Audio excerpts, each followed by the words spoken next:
that. So, good morning, everyone. I was just trying to work out how many weeks we've been doing this, but the fact that we're in the 7th week of 2024 already seems quite unbelievable and wonderful and terrible at the same time. So just in case there are new people on the call, I'm Judy Trotter. I head up adult education at JW3, and I thank you all for joining us this morning, and of course, especially our presenter, Daniel Goldfarb. Since the 7th of October, we're still finding the need to be together, to connect, and to share with each other and with Israel. And that's what we will continue to do. At the end, I'll tell you about our new project, which I know a lot of you know about at JW3. So Daniel, thank you for accepting our invitation and our challenge. You're known to many on the call through your teaching and friendship at Limmud each December. I sent your bio around everyone that's on, so I'm going to cut straight to welcoming you. And just to remind people that we will, of course, take questions at the end. Please put them in the chat for me so that I can ask them and we can get as many as possible in, depending, of course, if there's time. So, Daniel, welcome. It's not an easy task we set you, but please do share with us what's uppermost on your mind this morning. And over to you with our thanks. Thank you, Judy. It is a challenge and I guess a privilege. I appreciate you. Judy and I go back about 20 years at Limmud, and when she asked me to do this, I couldn't find a way to say no to Judy. I just hoped that she would forget about it, which she didn't. And so anyway, you saw my biography, as we used to say in Boston, that and 10 cents will get you a cup of coffee. Today, if you go to Costa, you'd probably take a couple quid.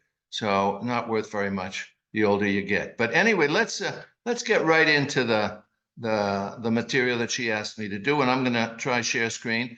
I hope my technology is not the greatest. So okay, here we are. Okay. Wow, to see myself in print, that doesn't happen very often. So anyway, I appreciate that. There's a way of getting the little annotate button here and spotlight. Good. So anyway, all right. So Israel briefing at JW3. And here we are, Israel briefing at JW3. That's a nice slide. I am, of course, in Israel.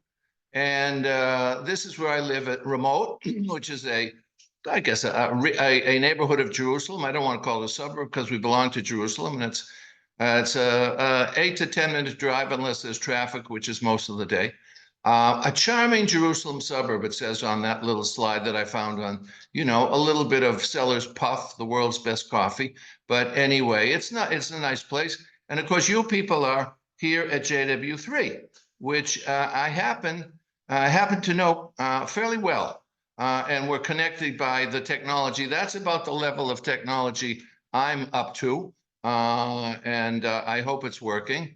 Anyway, and then here, Ada and I have stayed at the, what's this, about 8-minute walk from the JW3. It's not in business at the moment. We've stayed there many times, either when we come and go from Limmud or when we've done walks in parts of England in the summertime. So I feel at home. In fact, we even had a family lunch. Paul, I see, this is Paul Layton here, a cousin of Ada's. I'll mention that, Ada. This is Gabby Lazarus, who lives about 10-minute walk up the street. Gabby's husband, David, died 4 years ago, unfortunately. They're wonderful people. And David's mother, Berta, you'll see her in a minute, Berta Lazarus, is about 25 minutes the other way.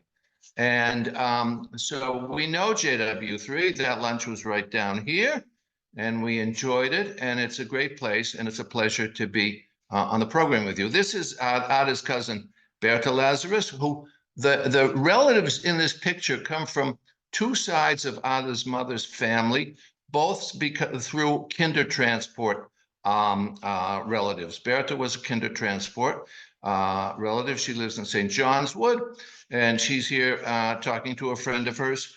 And this was at the Kristallnacht evening, they evidently have a annual kinder transport meeting in London. And he is on our Refuah Shlema list. We hope and pray that the king will have a Refuah Shlema of a Mehira.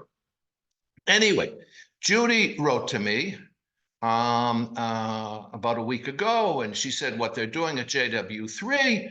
And we have a weekly online briefing from Israel. And as I told her, I said, listen, I'm not, I'm retired. I'm really not closely connected to anybody. I have no inside information or decision making. But she said, no. She said, what they want is to someone in Israel to share the presenter's story and reality. So if I'm to present my story and reality, I'll show you. I'm sitting at my dining table, and this is the view that I have from my dining table. I have two views of Jerusalem. One is through the window, which we'll get to in a minute. Then the other is this piece of art, both of which are relevant to our story today. This piece of art, I don't know if you can see it well, and here it is. It's called Colliding in Jerusalem. And to get a little more detailed about it, Jerusalem colliding in the city of gold by a wonderfully talented young man, Leon Fenster from Edgware. Some of you may know Leon. He and we go back at Limmud for almost 20 years. And he is terribly talented, as well as being a wonderful fellow. And I understand he's going to be doing a mural for JW3, which we hope to come and see, because Leon is great. And this is his view of Jerusalem, which is amazing. Anytime somebody comes, they just stand in front of it and look for places they know or sites they know or whatever. Here is the Alexander Calder statue, for example, and here's the Shrine of the Book. But he's mixed them all up in an amazing cholent of images. He's great. All right, now let's go back to the window. So I'm looking, this is the window I showed you. I'm looking out here through my dining room window as we speak. And this is the entrance to the city. This is the road from Jerusalem to Tel Aviv. I did not put a pointer here because I didn't want the security people to say I was giving away state secrets. But into the war, a couple of days into the war, there was a Iron Dome battery set up right across the way from us, and we actually saw it fire once. It was rather amazing and scary. They didn't give a warning beforehand, so we didn't rush downstairs. Jerusalem was relatively quiet, has been relatively quiet throughout this war. The first day, and then once or twice afterwards, there were rockets sent by Hamas to the area. But from our point of view, it was relatively quiet. We've had other problems here in Jerusalem, terror problems, etc. But as far as the war goes, what other parts of the country went through, we did not. Now, you want to know the reality. So I'll show you our family and the reality here. This is a family picture from last August.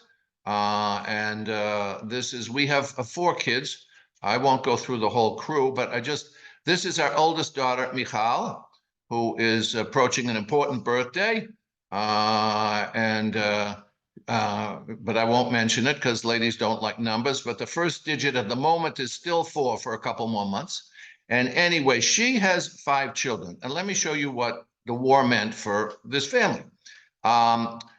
This is her husband, Yoni, head of pediatrics in Ashdod.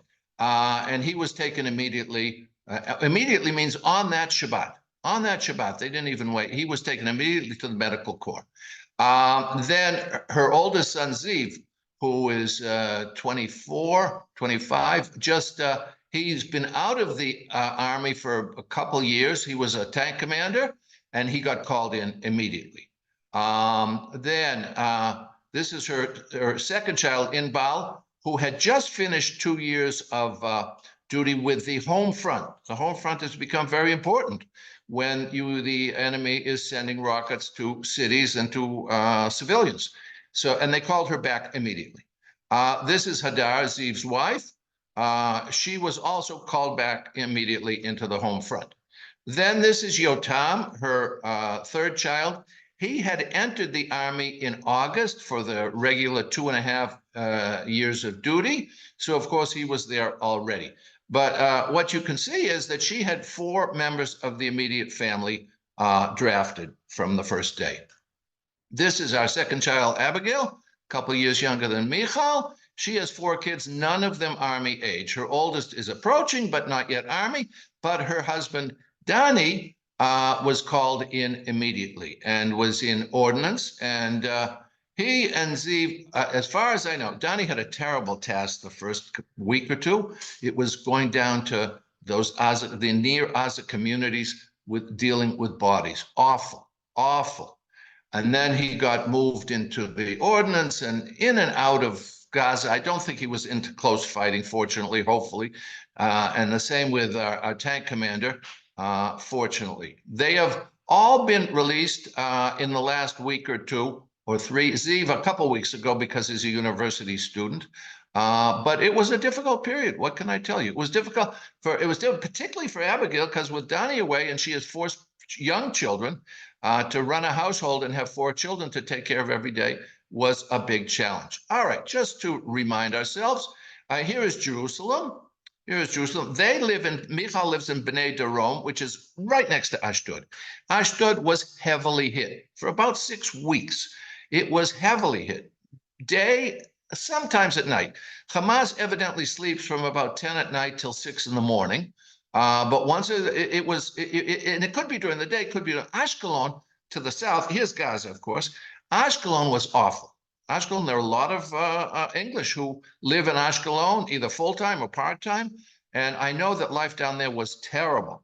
And it was bad enough in Ashdod because they could get, you could be anything, eating, shopping, sleeping, whatever. The younger girls slept in the protected room at night, just so that they wouldn't have to go running to it when there would be rocket alerts. And it was now here, I don't think, this was a picture that one of them took, and these dots are all rockets.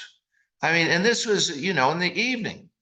Bnei Darom it's a hot spot. And at home, as I say, whatever you'd have to be ready. They have about 45 seconds to get into the protected area. Ashkelon's even worse, and of course Sderot and those right next to the Gaza are even worse, or up in the north, Kiryat Shmona. Anyway, at home, at Michal at the clinic, she was not in the army, but at the clinic, she's a family physician, and about half the doctors were not there. The male doctors had been called into the army, and some of the female doctors, if they have small children at home, and there were no schools or anything, so some of the female doctors couldn't come because they had to stay home and take care of their kids. So you can imagine in town, she went, even if you're driving in town, they had instructions, if you hear the alert, to jump out of your car, lie down on the side of the road for 10 minutes, cover your head. She went in town with her girls one afternoon to shop, and there was a bomb alert, and they got out and they lay down on it. And right next to her was a woman who went into stress. And these are happening. There are a lot of people, many of the people who are, when they say injured, it can be just people who go into, anxiety attacks. And she was right next to Michal. So Michal, while she was there, started giving her, the attention that a physician would give to anybody who was having a stress attack. Now, I write Shabbat radio. Once for the Shabbat observant people, they had a couple channels on the radio that would go silent on Shabbat. You could leave the radio open on that channel, and if there was alert, you would hear it. And in the first month or 2, Shabbat, sometimes you would hear a lot, and every time we would hear, they would say Ashdod, Area 1, Area 2, Area 3. We would get worried because we knew that those were also applying to Michal and her family there, whichever family happened to be home at the time. All right, now I'm going to go chronologically here. And this is October 18th. So we're 11 days into the war. We got a notice on a couple neighborhood sites about the death of Elie Valentin Ganessia. Elie Valentin Ganessia was a boy from France, about 19, who was what we call a lone soldier. A lone soldier. Judy, am I okay? I don't see the crowd. I just want to know if everything's going okay. Tell me if I've Yeah, if no, I've done, if everybody's fallen asleep. Anyway, so Elie Valentin Ganessia, they said he's a lone soldier. His parents are in France. Well, they brought them over, of course. A lone soldier is somebody who comes by himself or herself. And he was in the army, and he was killed at Kibbutz Be'eri on that very Saturday, Shabbat. And he had no family here. Well, there was a cousin. The cousin lives on our street. So the shiva was held there. They asked people to come to the shiva. You couldn't believe how many people came to the shiva and brought food and, anything to help. But the poor parents from France were, they were just in a bad dream. It was awful. And then in Israel, the custom is to go up to the cemetery when Shiva ends on the seventh day, when you end Shiva, and this is also not just for military. And so they asked people on the seventh day to come down. They said the family was going to leave the house at about 10 o'clock. The army sent a bus, and just to, give what do you want to say, a send off or support, or just show your appreciation, your love. I still got worked up. Anyway, so these are the people on the street. None of us knew Elie or his family, but everybody was out just to show their appreciation and their support and their solidarity. Then there was a week later, I have a Monday class on Pirkei Avot on Zoom. And since the war, I've been opening up each class with something from the war. And this is on the 23rd. So it's about 2 weeks after the war's on. And you can see somebody made a picture of the Israeli flag. And what is it made of? Pictures of all the people who they had identified. There are about 1,200 faces on this. And this little corner here is, and then, there I am. What was amazing was the civilian response to help. And they were asking for all kinds of things. We brought food to Shiva. We brought food there was a family who had been moved out of, 60,000 Israelis had been moved out of their homes, either up north because of Hezbollah bombings or down south around in the Gaza area, our side, of course, Sderot and all the kibbutzim down there, the Moshavim, terrible. These people are still living in hotels or wherever. It's very life upsetting. So we did laundry a couple times for the people, all this type of thing. And they needed almost of the Thai fruit pickers who work in agriculture. Most of them disappeared either to safer places in Israel or they got back on planes to Thailand. And here is this Thai picking fruit, not quite what the Thais do, but we would do that. Anything you can do to help. And there were thousands of people. Oh, this is a sad picture. This is a sad picture. This is November. My day starts until today. I go to shul about 6:05. And first thing I do is listen to the 6 o'clock news, because that's when they say that the army spokesman has released the names. And even this morning, there was the name of a 21-year-old from Jerusalem. And I know a family with that name. I got very worried, of course. I'm worried, I'm sad for whatever family. Is it somebody you know? You know everybody in this. Everybody knows people in this country. We know soldiers who've been killed or wounded. We know either people who are in Gaza or their relatives, etc. Everybody knows everybody. So this is Benny Weiss from Haifa, 22 years old. And this is from the newspaper about him. He was my grandson's commander in basic training in August and September, Benny Weiss. So my 19-year-old grandson gets released from duty down in the south, goes 6 hours on buses up to Haifa for the funeral of his commanding officer. This is Rose Lubin. Rose Lubin from Atlanta. She was also a lone soldier. She came here at 18. She wanted to serve in the IDF. She was in the border patrol, Mishmar HaGvul. She was stabbed to death in a terrorist attack in Jerusalem. Now, the Lubins, they don't have many people here or anything, so they put out a call. Could people come to the funeral? They were afraid there would be nobody at the funeral. It was unbelievable. There were thousands of people at that funeral. It was just like seeing rivers of people coming to pay tribute to Rose Lubin, somebody they'd never heard about before they got a WhatsApp that morning. All right, that was, and this is Shachar Friedman. Shachar Friedman, his grandfather sat right in front of me at shul until about 10 years ago when they moved out of the neighborhood. So, you see, and so there, and this was a common thing in cities, in some cities and in many smaller cities, that there would be people out on the streets. They wouldn't go to the funeral directly, but they would be out on the streets and wait for the cars and with the body and the family to go by just to show identification. Okay, where are we here now? This is an amazing picture.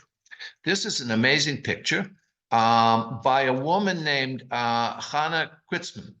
And she is an artist, and her aunt, this is her aunt's home in Be'eri, Kibbutz Be'eri, which was devastated. Kibbutz Be'eri, right on the Gaza border, devastated.